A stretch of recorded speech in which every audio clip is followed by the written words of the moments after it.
ఆ రూల్స్ లో వైలేషన్ ఇవన్నీ కుంభకోణాలన్న ఆరోపణలు ఇవన్నీ కామనే రాజకీయాల్లో.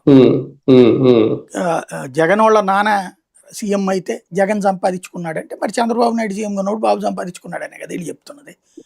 ఇక అలాంటి దాంట్లో ఇది కుంభకోణం అది కుంభకోణం అంటే మా వాళ్ళు శుద్ధపూసని ఏ పార్టీకి ఆ పార్టీ వాళ్ళు నమ్ముతారు కాబట్టి అది వదిలేస్తే అలాంటి సిచ్యుయేషన్ లో చంద్రబాబు గారిని పెట్టించిన కారణం తన పెట్టించిన దానికి ప్రతీకారం. ఇప్పుడు రఘురామకృష్ణరాజు మరి అలాంటి ప్రతీకారమే తను కోరుకుంటాడుగా, తనని హింసించారు అన్నటువంటిది. అతని ఉద్దేశం అయితే జగన్నే పెట్టాలని, కానీ అక్కడికి వెళ్ళట్లా. ఇంకోటి భవిష్యత్తులో కూడా తన జోలికి రావాలంటే వచ్చబోసుకోవాలనేది ఈయన స్టైల్. ఇప్పుడు నియోజకవర్గంలో కూడా తన జోలికి వస్తే వాళ్ళ తాట తీస్తున్నాడు ఆయన, ఎవరికి వదిలిపెట్టట్లా. రకంగా వణుకుతున్నారు రఘురామకృష్ణరాజు పేరు చెప్పాలంటే. అలాంటి స్టేజ్ క్రియేట్ చేస్తున్నారు.